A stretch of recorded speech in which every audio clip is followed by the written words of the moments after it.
Welcome to the Blk Storytellers. My name is Kevin Marable, and today we have an amazing guest with us. You might have seen her on The Wire, Law and Order, Gotham, The Blacklist, Blue Bloods, New Amsterdam, Prodigal Son, Elementary, The Equalizer, and most of you guys might know her from P Valley. We have Shamika Cotton with us. Shamika, thank you so much for joining. Oh, I am so glad to be here. Thank you so much for having me. Absolutely. There's a question that I like to start off every interview with. Some might find it a little difficult to answer. Are you ready? I'm ready. That question is, who is Shamika Cotton? Did you hear me? Did it work? Okay. Yes. Who is Shamika Cotton? Why that is a big question. That is because I feel like I'm so many things, but at my core, at my truest self, um, I'm a spiritual being. Okay. I'm an eternal spiritual being living in a spiritual universe governed by spiritual laws, right? That's the big picture of who I am. For those who don't speak metaphysics, I'm a creative. I'm an actor. I'm a storyteller. I'm an auteur. I just love to create magical moments, have fun, and yeah, I'm a lot of things, but those are some of the key highlights of my being. Yeah, absolutely. Now, you began your career a little over 20 years ago. When did you know that you wanted to become an actor? When did I know? You know, it's so funny. When did I know? So, okay, you know how it's like I'm eternal.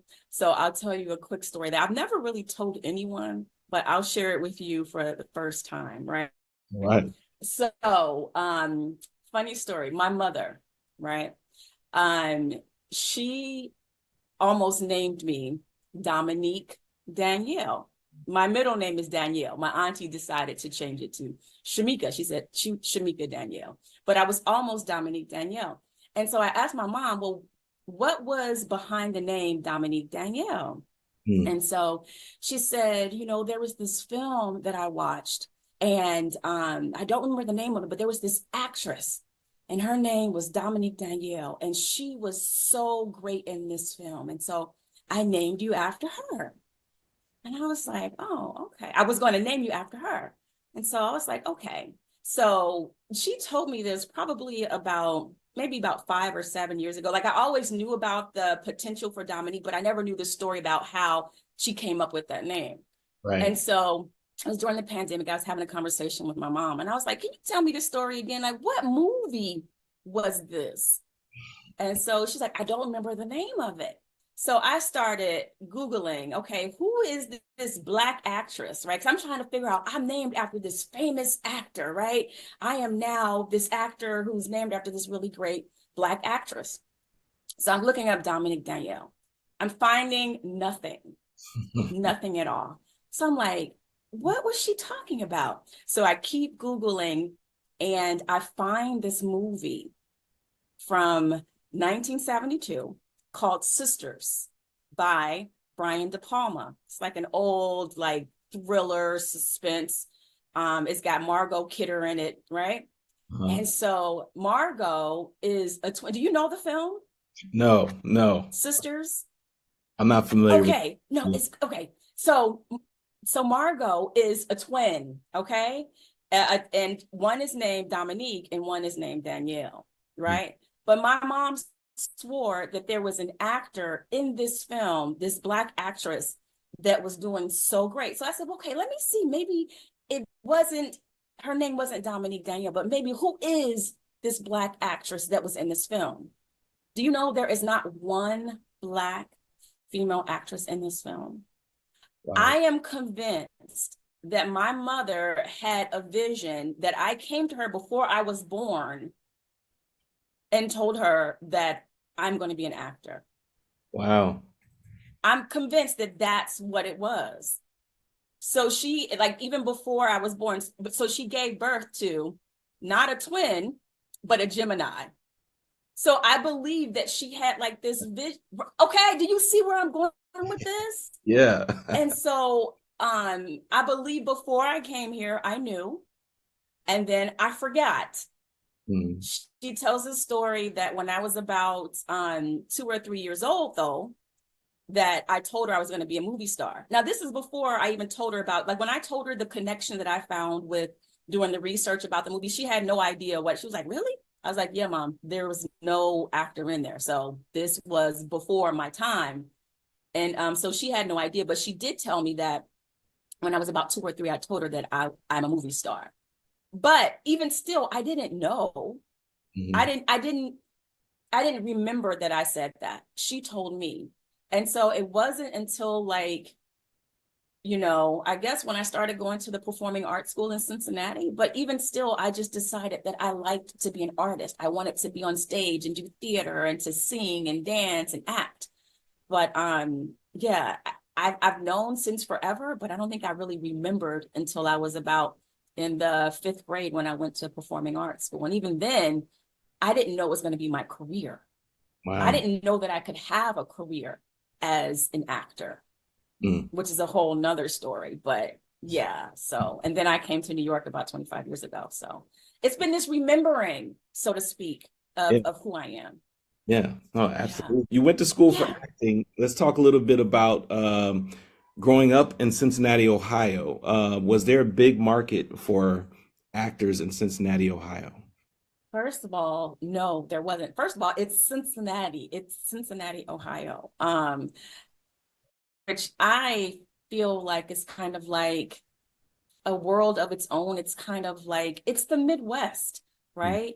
And mm, so even seeing representations of what of thriving Black artists, you didn't see that. When you looked in the magazines, when you looked in those commercials, when you looked at be in that magazine or that catalog, seeing someone who looked like me, it was rare. And also even rare on television, Like I had the shows that I liked growing up as a kid, right? We had like The Facts to Life in Fields. We had Tisha Campbell and Raxus. Like uh, that what I absolutely loved. And then later on, you got shows like The Cosby Show and A Different World. But even still, going to an arts high school in Cincinnati, I right. still felt disconnected from the reality of having the possibility of being a real life actor and artist. I didn't see it. So I thought it was just something that I like to do. I thought it was just a hobby. And Mhm. so when it was time to go to college, I said, okay, I gotta put this hobby down. And now it's time to get serious about life. Right. And so at that point, when did you know that you were going to either, I don't know if you relocated first before you actually entered into, doing TV and film, or were you already picking up, roles while you were still in Cincinnati? No. So because I didn't realize that it was like a real thing that was possible, like I didn't even know that I could choose to go to college for it. Mhm. I stopped doing it when I was about 16. When I was 16, we did a tour in Europe for about 2 weeks with performing arts. And after that tour, I said, you know what? I'm going to change schools and focus more on academics. So I left it completely when I was about 16. And I decided to focus on math and science. And so that's when I decided that, okay, there are a lot of colleges giving scholarships to Black women in engineering. And since I was one of the first people in my family to go to college, let alone to graduate, the resources were not there because my family hadn't planned to have me go to college. So who's got the scholarships? Who's got opportunities? And Mm. so I said, okay, engineering. And so I chose that major so I could have that opportunity. So it wasn't until I got to maybe like my junior year of college. I had been interning from high school all the way up, all the way through college, interning in the summer times. I spent 3 summers in Davenport, Iowa at Ralston Purina Company. That's the company where they make the dog food and the cat food and stuff like that. You Yeah. know, Perina? Yeah. Yeah. So I spent summers there interning as an engineering management intern. And I still had this love for the arts, but it was just in the background. And, Mhm. and so I remember one summer I was there and I said, you know, I got some free time in Davenport. Again, representation, far few and in between, but I think I want to take some acting classes just to do something. So I Yeah. started taking some acting classes, getting back into it. And then also one day I was standing in the cafeteria and there is the office and then across the parking lot is the plant where all the big machinery is and the extruders are. And I had on my steel toe boots and my bump cap. And I'm about to go across the parking lot into the plant, right? And I'm already just like, you know, my hair is nice. I got to put on this bump cap, mess up my hair. Wearing these steel toe boots is not cute, you know, in my mind at the time. Mm. And I just thought to myself, I said, there's got to be more to life for me than this. And Mhm. it wasn't against the field. It was just like there was something else for me. I remember that distinctly having that thought. Did I know that it was going to lead me to say, you know what? I'm going to turn down this offer from Ross and Perina after I graduate and move to New York and pursue an acting career to see what happens. Yeah. Because you only live once, you know? That's what I said. You only live once, and I didn't want to live a life with regret, wondering what would have happened if I had followed my dream. Right. Yeah, you definitely didn't want to have the shoulda, woulda, couldas. So that's good that you pursued your passion, but you also went to school, got your formal education, and began to proceed to begin a career in engineering. But something in the back of your mind kept telling you, like, "Hey, you need to be on this path over here."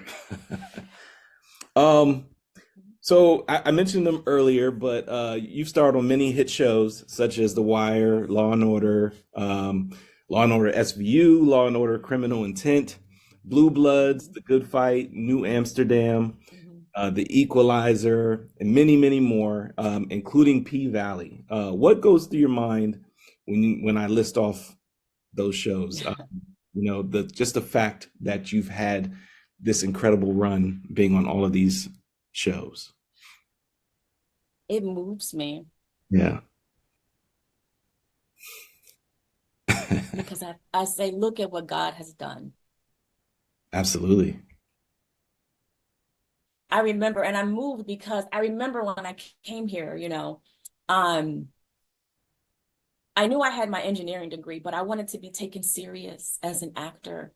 Um, and what I remember thinking was, okay, in order to be taken serious, I got to study, Mm, right? mhm. And I need to get on Law and Order. Serious actors, they're on Law and Order, okay? Right. And I've got to do some regional theater. Uh, And so, um, when you list all of those credits and I see all that I have been blessed to accomplish, when I see all the projects and all the doors that God opened for me, man, I'm telling you. coming in the business from a very non-traditional way, I didn't go to grad school, right? Because here's another thing that I didn't know about, um, when I came to New York and I started to study these actors and see what their backgrounds were that were having careers, that I was like, I want to do that. I want to have those opportunities. I noticed that a common theme was that they went to these Ivy League schools. Okay, first of all, Ivy League schools. I had no, I was just grateful that I went to college and now I find out that there is a thing called Ivy League schools. Okay, great. Okay. I'm gonna find out how I get in these Ivy League schools. Okay. Mhm. And so I sent off for the catalog and I saw those prices. And I said, how do people pay for this? My mind at that time could not comprehend that amount of money. I mean, now my consciousness has expanded and I know more about the abundance of the universe, Mhm. right? And what's available in prosperity. But at that time, Yeah. it was just, that was another thing so far out of my reach. So I said, you know what? I'm going to look at their course catalogs. What are the classes that they take and study? And so I'm going to go around to different studios in New York and study with different teachers and artists so I can have that training, right? So when I say, look at what God has done, coming into this industry in a way that is non-traditional, having a lot of my experience is from actually being on set, from being in plays, off Broadway plays, but learning, Mm. and having a career that people who have gone to these schools want those opportunities. Like when I let that set in, I'm grateful. I can't help but be grateful. So you have quite the resume already, but as an actor, you're always growing and evolving. How far do you think you've come over the years? And you already kind of spoke a little bit to that, but just talk about the growth from, where you began to where you're at now. I am at this phase in my life where I am tired. Hmm. And I'm not tired. I've just given up the idea of waiting for permission. That's the growth, despite all, like, yes, I have all of these accolades and these shows, that I've been a part of. Um, but a large portion of that time in getting those roles, I had the mindset of waiting for someone to pick me, Mm. waiting for someone to see all of the wonderful stories and characters that I can tell, to see me outside of a box, right? Right. And so when I look at my career now, I'm at a place where it's just like, no, I choose me. And I believe in my ideas more now, right? Um, where if I have an idea for something, and we'll probably talk about this later about my company, the internship program, and creating my own work. Now I'm just like, yes, I value the things that I create, and I don't have to put somebody else's work on a pedestal. I can say, no, I can't work on that project that you're offering me because I'm choosing my project right now. And that's okay. Yeah. So that's where I am right now compared to where I was before. I am really understanding and just thriving and luxuriating in my power and my own, dare I say, my own brilliance, Mm. So yeah. Yeah. I love that. Now, I'm going to switch gears just a little bit, and I'm going to ask a lot of people might know you recently for your role in P Valley. Can you talk a little bit about how that role came about? I auditioned for that role. Um, just like any other audition that comes into my email box from my agent, they're Uh, like, we got an appointment for you, casting wants to see you. Um, I will say that when I first saw the breakdown for the character, first of all, I loved the show. I love the show. P-Valley was getting such rave reviews. I watched it. I was like, this is amazing. But Right. there is no role for me because I can't twerk and I can't dance on the pole. So I'm probably not going to work on this show. But I love me some Katori because we came up in the ranks together here in the streets of New York. And I was always so happy and so proud of all of her accomplishments. But I was like, oh, it's probably not going to be anything for me on this show. And then when the role of Farrah came, I was just like, cold, ice queen. They're not gonna, I'm gonna do the audition, but they're not really gonna buy it. I'm like, they're not gonna buy it because, okay, and then maybe it's just me, but I really feel like this is true. People look at my face and like, oh, this cherub face, because it's so round, it's so trusting. They're like, there's no way she's mean, or ice queen is always like, oh, Shamika, we just love you. But I was like, you know what? I'm gonna go for it, right?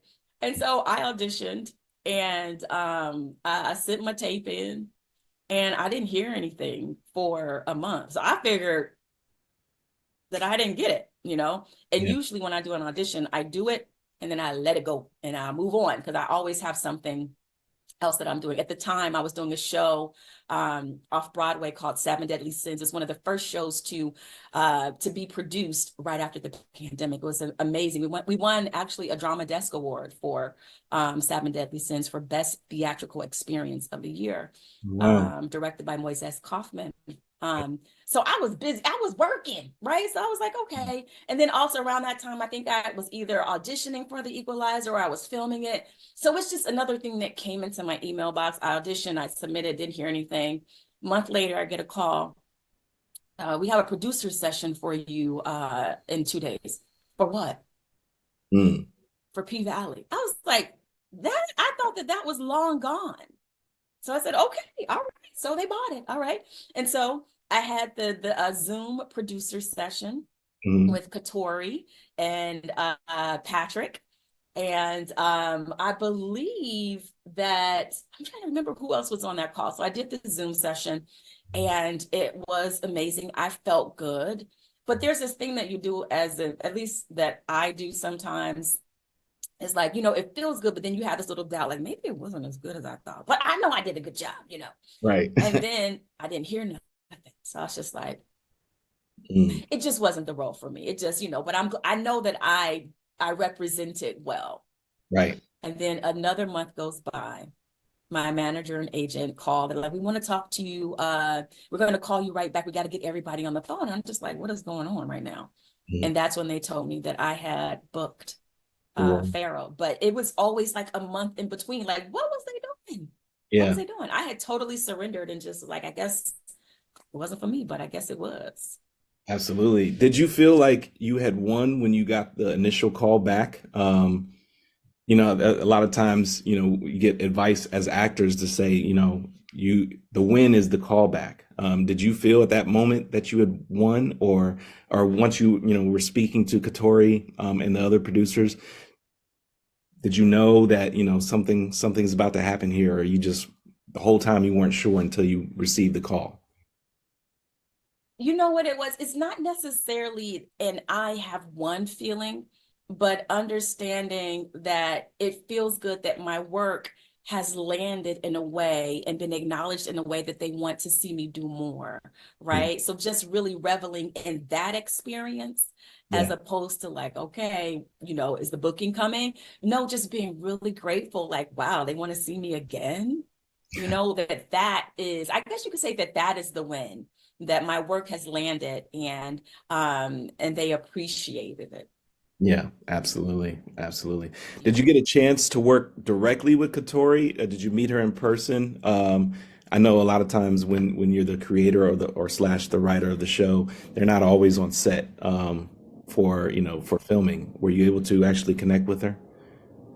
Well, I've known Katori for many years. We used to be at auditions together and I'm not sure if she's still with Buckwald, but we would be going into the office and seeing each other, friends, and going to parties and see Katori. So I've known Katori for years. Hmm. But it was so great on the last episode. Katori was directing that episode. So I got a chance to actually work with her as a director. And there was a moment after, and I had totally forgotten about this, okay? Because I have lived several lives, I feel like. So it was a moment after I was wrapped, and after you wrap a show, they're like, okay, this is going to be a season wrap for Farah. And then Katori came out to speak to everyone about me and just say how grateful she was that I was a part of the show. And then she Hmm. went on to tell a story that I had completely forgotten. She said, we both auditioned for the same character on The Wire. Wow. And she said that I had offered her a ride home afterwards, back from Baltimore, back to New York. And I had totally forgotten that moment had happened because we were artists just here, just grateful to have an opportunity. Right. Right. So I was so grateful that she helped me to remember that. Yeah. So yeah, it was very special. Yeah. And things came full circle, and you guys were actually able to work together. Yes. Yeah. That's awesome. Yes. Without getting into the nitty gritty of things, on P Valley, When you are in some of these sensual scenes, Hmm. what do you do to prepare yourself for scenes like that? And then I guess a second question is when you're reading the script before you actually, do the scene, what's running through your mind? Are you obviously you're open to those types of scenes, but what's running through your mind when you take on a scene like that? Yeah, I'm reading, I'm like, oh, wow, okay, you doing that? Oh, okay. All right. Right. So that's the first. I'm reading it as a new story and I'm looking at where the character's going as well. And it's new and fresh to me as well. But Yeah. then it's time to, okay, now it's Shamika being the character and embodying this character. And I worked with my acting coach, Mariska Phillips. We worked together just for me to really give Farah the space um to to to to come through me, to Mhm. give her that space to come through me. And then when I'm owning that part of Farah and owning those different parts of her being, the the intimate scenes, they begin to make sense because now I'm attached to what her inner need is and what her drive is and Right. that hole in her that she's trying to fill and what is that about for her. Mhm. Also, though, as an actor, like I said, I've trained on how to do intimate scenes with my amazing acting teacher for many years, Mary Boyer. She would have classes just on how to handle different intimacy scenes based on the genres, you know what I mean? Like just thorough training. Um, but being able to approach the intimacy scenes from animal work, Right. right? So you learn how to say, okay, well, in this moment, I am going to give over to that animal side of Farah, Mhm. right? And the animal that I gave her, um, how is that animal when they're intimate or when they're eating or when they're devouring or ravaging something, when they're really indulging in something? So you're coming at it from an actor's perspective. But then also for me as Shamika, I see it as a very sacred thing Mhm. as well. I see intimacy as very sacred and an important part of who we are as beings. And so I just made sure also that when I'm on set, I'm holding that space, right? Right. Um, for everybody's nerves, you know. But also we had an amazing, amazing intimacy coordinator who also made sure that we were taking care of. Zuri. Shout out to Zuri, who is an amazing intimacy coordinator who made sure that we honored all the things in our writers. Like, what parts do you want to show? What parts can you touch? Okay, well, we have to redo the choreography here. Mhm. Making sure that the set is closed and if we need to take a break. Um, it was such a wonderful environment, a well taken care of environment. Right. So it made it, dare I say, easier to do, to give over and to surrender and to open up so you can do that work that you need to do as an actor. Right. Yeah. They gave you that safe Yeah. space. Yeah. It's got to be safe. Right. Yeah. Um, Now, from what I've read and what I've gathered online, and please correct me if I'm wrong, but season three has been confirmed. Oh, Uh, yeah. and you may or may not be able to speak to this, but will we see more of Farah in season three? Well, the last thing Farrah said was, I'll be seeing you. I don't know if you'll be seeing me, so I'm gonna leave that out there. But yeah, I'm not able to really say. All I can say is what y'all already know. And so that was, yeah, I can't really say, but I do know that the writers are cooking up some really great stories. We left off in season two with a lot of wonderful ways that it could go. So you'll have to tune in to see what Oh, I'm happens. tuning in for sure. Yeah, as soon as I hear that start date, my DVR is already set. It's already preset Yes. the whole season. Yeah. Yeah. Hmm. Um, Now, you starred in a film called Game Night, which was Oh, produced yeah. by Craig T. Williams. And I'm actually a part of he has a group on Facebook. I'm a part of his group on Facebook. Can you tell us what that film is about and what your role was in that film? So game night. So it was written by Craig, Okay. right? And it was produced by his production company, Red Wall Productions, which is him and his wife, Ross Coleman, Mhm. and directed by the one and only Tanya Pinkins, legendary icon. Um, and so the film is about a group of friends who are planning a game night, and we end up getting held hostage, and we have to figure out how to get out of that situation. I play the character Vivian Brothway, and I am the heart of the story. You get to follow my heart as this woman who is juggling a lot. She's trying to launch her new business, trying to let go of a company she works for so that she could launch and choose herself and choose her own business, and then also managing her family. She has a mother and a sister, and in this story that is suspenseful, it's sexy, it's a thriller, it's mysterious. There is a wonderful element that tackles issues about domestic violence as well. And so it's a story that it's has a lot of wonderful conversations within it, and it's told in such a wonderful way. It's shot beautifully by Frank, and it's definitely a Pinkins film where you have all of these wonderful little surprises. You've got blood, you've got gore, you've got skin.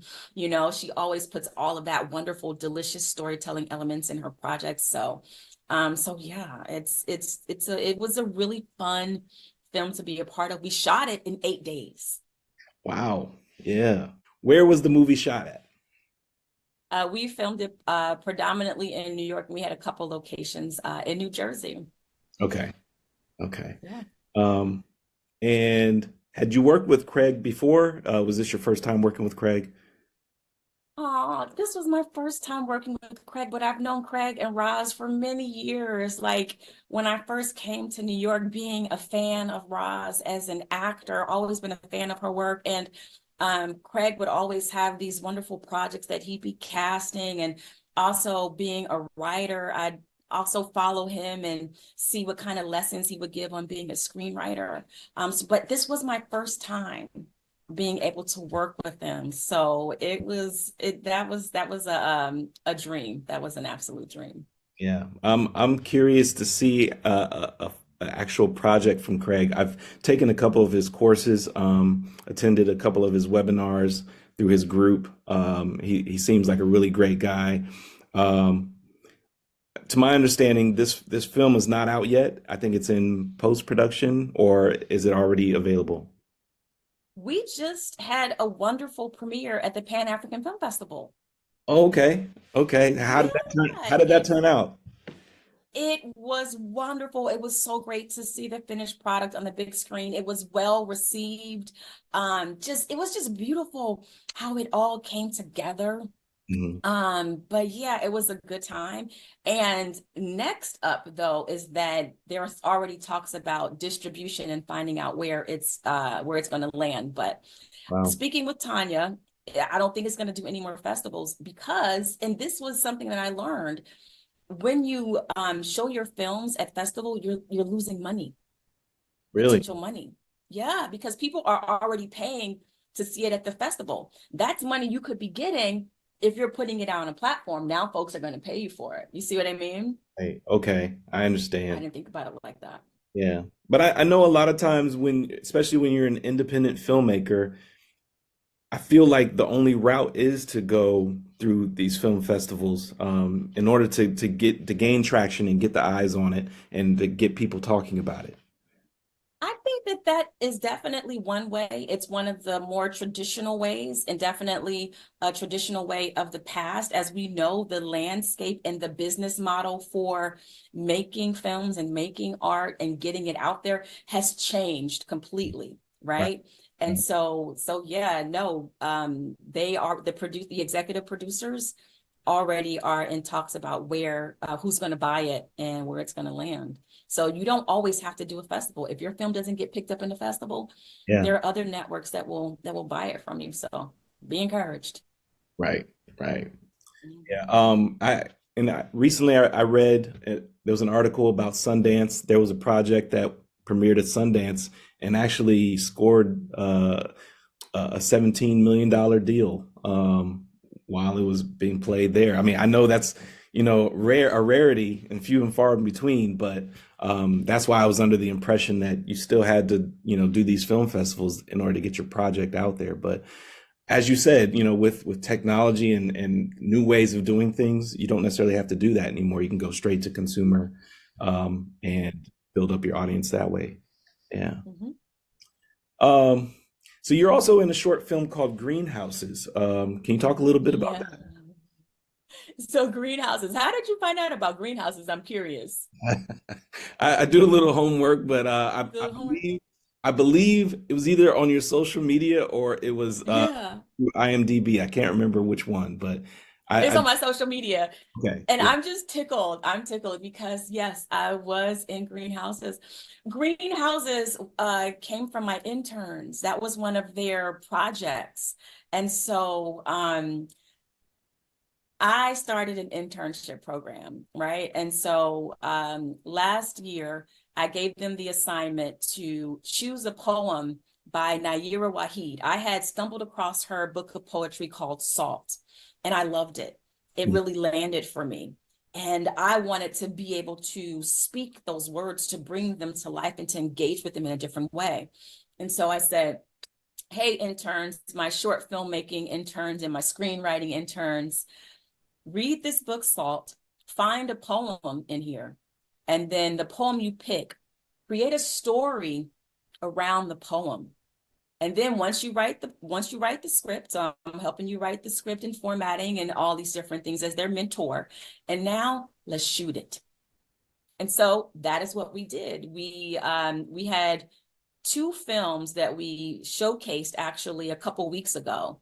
We had the very first T3IP digital online showcase, and that went over really well. We're going to have a live rebroadcast so that people can watch it for those who may have missed it, or you can tune in to watch it again. Oh But wow. Greenhouses is a poem by Nayyirah Waheed, and it basically it starts off with Black women breathe flowers too. Wow. And so we took that poem and engaged with it from a perspective of having the words speak to the experience of being a Black woman Hmm. dating. Um, what is that like? What kind of trauma um, do we deal with as Black women in terms of being chosen, being beautiful, being valued, and Hmm. all those things? So we took that poem as a launching point. And then Sasha, who was she was an intern in the acting category. And I paired her with Kwame, who was a short film and digital media intern to direct it. And so they crafted this really amazing story around it. And I believe it's probably about maybe, it might be 8 to 10 minutes, but Okay. it's a short film. And we shot it remotely. And we shot it, Wow. yeah, we shot it for free. Okay. Because the rule was you can only use your cell phones. Okay. And you can only use free editing software, free graphic design software. So you can only use Canva and you can only use CapCut, because I am determined to show people that you don't need any money Yeah. to make films and tell stories. If you want to be a storyteller, you want to be a filmmaker, then do it. There's nothing stopping you. And so my interns took that journey with me so I can just make that point and put that out there to, one, celebrate the poetry of Nayyirah Waheed, but also to inspire other artists to quit waiting, just get out there and create. Yeah. Yeah. You mentioned your internship program, T3IP, Mm-hmm. which stands for 1010 Talent Internship Program. Um, Mm-hmm. when did you develop this program? Let's start there. Well, I first launched my company in 2022. Okay. My company is 1010 Talent and Creative Services. And so that's basically where I use my gift of storytelling to help my clients expand their reach and deepen their impact. Whether you're hiring me as an actor for storytelling, or maybe you're hiring me as a marketing consultant or brand ambassador and things like that. And so what happened was, while P-Valley was airing, I had a lot of things that I wanted to put out on social media to help market the show and get the word out. And I needed help. And Yeah. people kept saying, Shamika, get you an intern. And I was like, I just, I'm not really ready to take on an intern. I didn't have a budget set aside for an intern. And Mhm. so I just kept getting the message from people, I think you should get an intern. And then I was praying about it with one of my prayer partners. And then it hit me that I do have something that I could offer an intern, because I couldn't just have somebody working for me and not giving them something in return. Right. Right. So I had to figure out, okay, if they're going to be helping me do these things I need help with, what value am I giving them?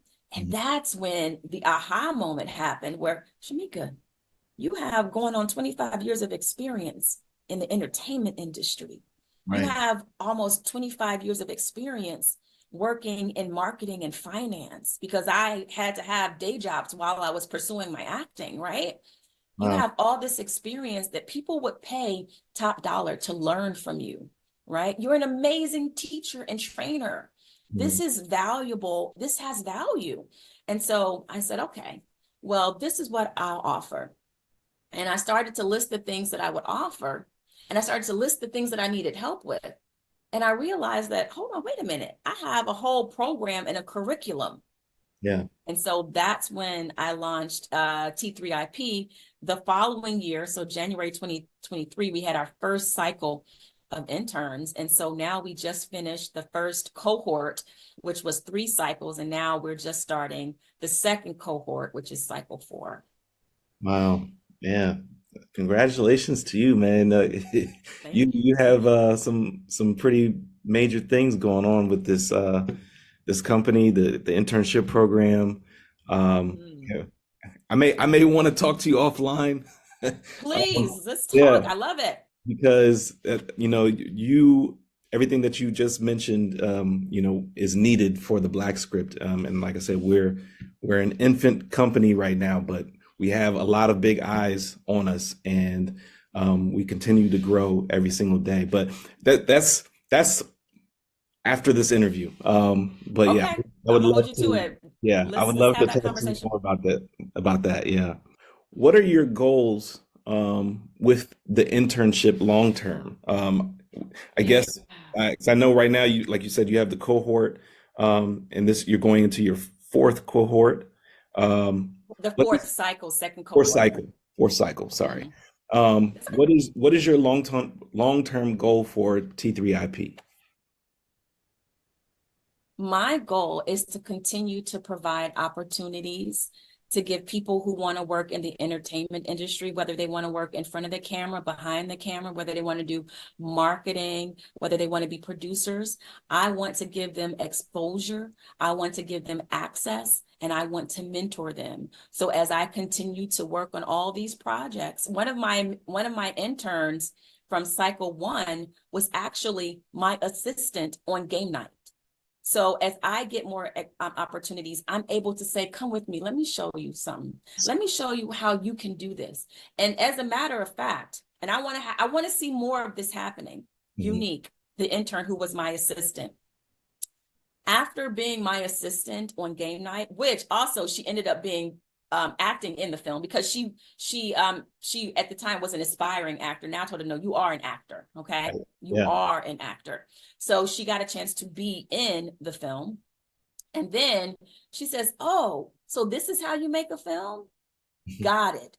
She went and co-wrote, produced, and starred in a whole feature film that I am going to the screening of at the end of this month in Cincinnati, Ohio. Do That's you great. see the power of giving someone access, exposure, and mentorship? She just changed the whole trajectory of her life. She Yeah. just said that I can do this. I'm not just an assistant. but I've learned how to even now has her own production company. Before the internship program, she didn't have that. Mm. And so my goal is to continue, as I continue to have more opportunities in this industry, working on more shows. Y'all, let me show y'all what you can do and Mhm. bring the industry to them. I remember being in Cincinnati and feeling so disconnected, you know. How do I get to New York? How do I get to LA? I got to get there so that can do this. And now where we are, it's like you don't have to get here, but guess what? I'll come to you because I wish someone would have came to me to say, this is how it's done. Here, let me hold your hand. Come on, let me show you. Right. Yeah. And I love that. I love that you're reaching back, you're providing opportunity to the next generation, the next wave of talent that's coming through. And you really don't know who you're nurturing, even just by opening the door for them, even if it's a crack, let a little bit of that light shine in, and you'd be surprised of how much of that light will hit people and, make a difference for Mhm. sure. Yeah. So outside of acting and outside Mhm. of this creative agency, do you have any aspirations to do the writing, directing, producing side of things? Yeah, so definitely writing. So I am a writer. I've always been a producer. Someone said, well, do you want to direct? And I used to say, no, I don't want to direct. I just want to produce. Mm. But when I did these projects with the interns, I realized that I'm a director too. So, like I said, I'm an auteur. I like to do it all to bring the story together. I have this wonderful variety of skills, Mm. and those skills have purpose, Right. right? They're purposeful, and so I want to use them all to tell stories and express um, my greatness, so that I can create my fifth symphony. What is Shamika's fifth symphony? You know what I mean? Yeah, absolutely. Yeah. What's next for you? Next, okay, so let's see. So, oh man, it feels like so many things.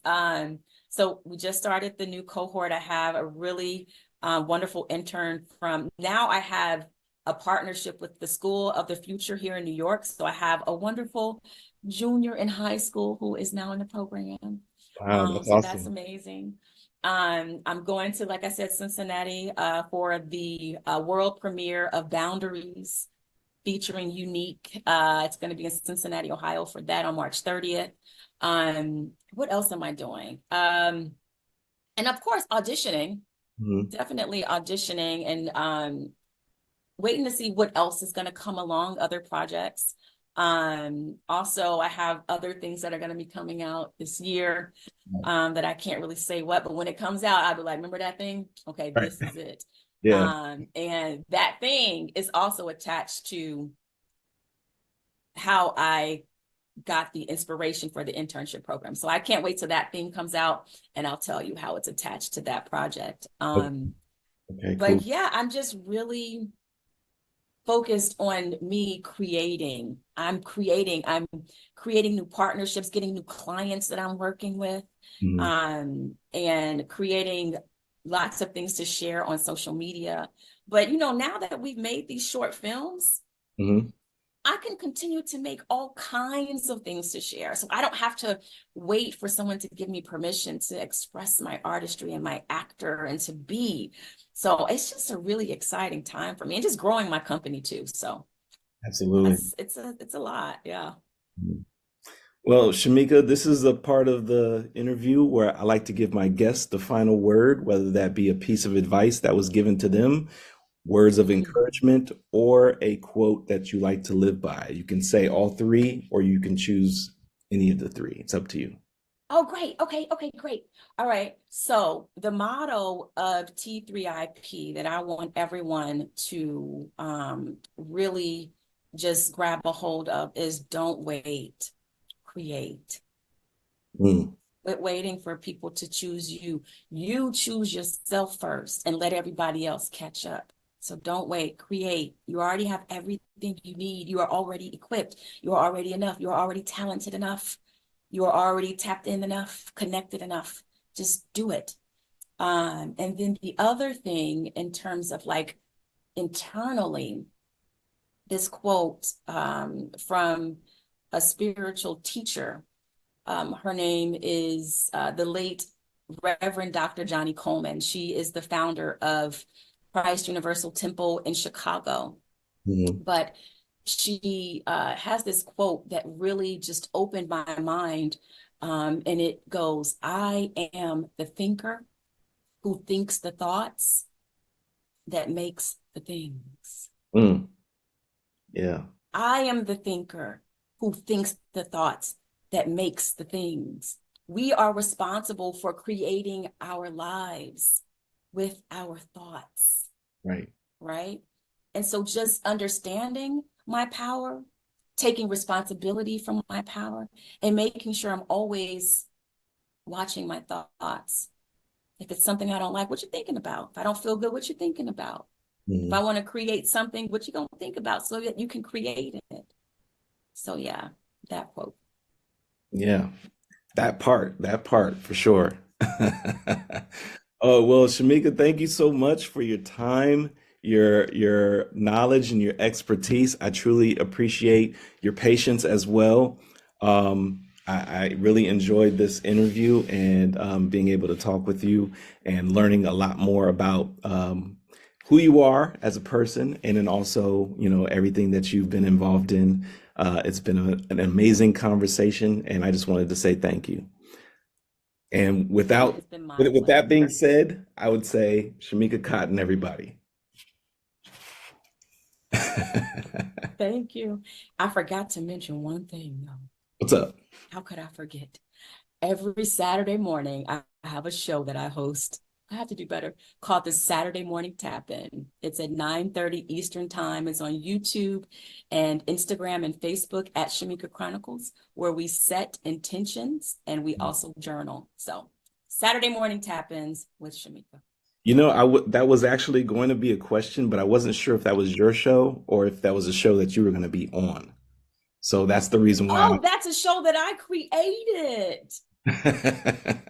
I did see that through your social media, but I wasn't quite sure if that was, your show. So I apologize for not having that question. And but yeah, I'm glad that you mentioned it. I'll make sure to include that in the interview as well. But yeah, I truly, truly appreciate your time, your patience, being open and willing to talk to us. It's really been great to have you on. Thank you so much.